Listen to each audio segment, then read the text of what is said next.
Ayo, back at it again with another video. Thank you all for watching. I greatly appreciate it. So this video is part 8 in my high-speed rail series. So this video is talking about a high-speed rail between Vancouver, British Columbia, and Winnipeg. I believe that is in Manitoba. I'm understanding that correctly. Yep, Winnipeg, Manitoba. Okay. My Canadian geography is not the greatest. I know British Columbia, I know Ontario, and I know Quebec, but I don't know much of the other provinces. However, I think a Vancouver to Calgary, even up to Edmonton, and then Regina, Saskatchewan, and then on to Winnipeg would be a really good idea for a high-speed rail line. Now, the only issue that I can foresee, obviously there's a handful of issues I can foresee, but mostly is elevation, especially because of this mountain range here between Vancouver and Calgary. Now, obviously, other issues that can come up is potential cost, land acquisition, whatnot. However, I feel like this would be a really good option to try and connect British Columbia and much of the interior of Canada, Vancouver to Winnipeg, and ultimately maybe Canada could have a high-speed rail line between Montreal, Ottawa, Toronto, and then maybe connect to like Detroit or something. So I think two high-speed rail lines for Canada would be very good. One, Vancouver to Winnipeg, which is the discussion of this video, and then maybe like a Montreal, Ottawa, Toronto, and then connect with Detroit, but that could be for another video entirely. All right, so let's kind of measure out the distance of Vancouver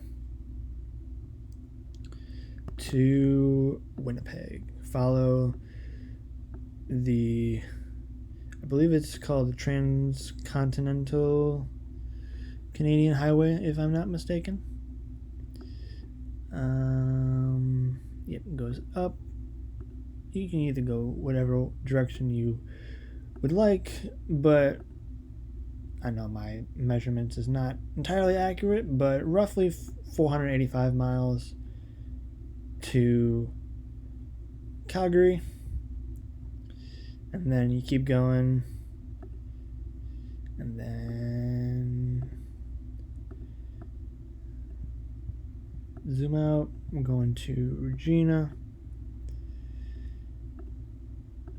and then going to Brandon, and then Winnipeg.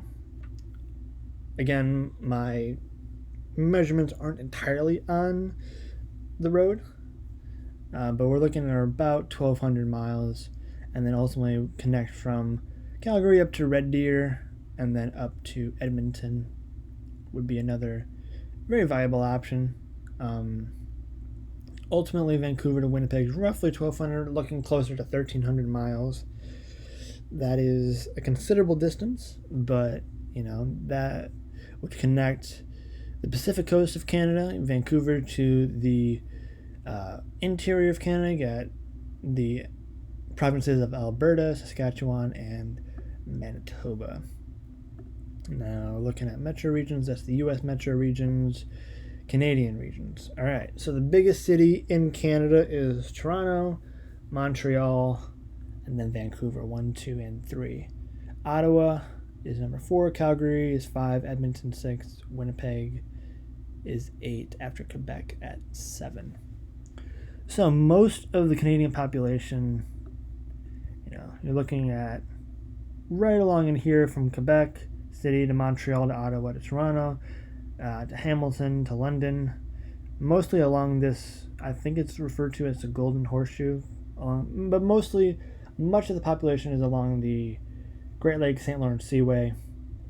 But there's also a considerable amount of population out in British Columbia. You got Alberta, Saskatchewan, and Manitoba. So Vancouver is population of about 2.6, roughly. And then connect that to Calgary and Edmonton and Alberta, so that's another 1.4 million apiece. So roughly 2.8 up to 3 million, depending on your estimates, and then connect that to Winnipeg, 830,000. So 830,000 plus another 2.8 plus about 2.5. You're looking at anywhere in between 4 and 5 million people you would connect along this stretch of road, including Edmonton. This would be, a very good opportunity for Western Canada in terms of connectivity in between Vancouver and much of the interior. Obviously, Canada is very spread out. You have much of the population over here, and then you have much of the population over here. It's very much like the United States, where there's a ton of population in the western part, not a whole lot in the middle, and then there's a lot of population on the coast. It's just kind of how the continent population demographics kind of work out.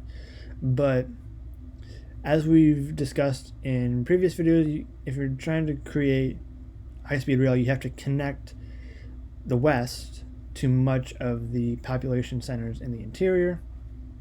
So I've talked about in recent videos I-20 going from Texas to Atlanta, I-70 being continental, connecting the west, southwest to the Midwest, connecting, you have I-10, you have connecting LA to Texas Triangle, and then you have a whole bunch of others that I've talked about along the Pacific coast. But if we go back to, there we go, you would have this as a transcontinental high-speed route. Vancouver to Winnipeg is one.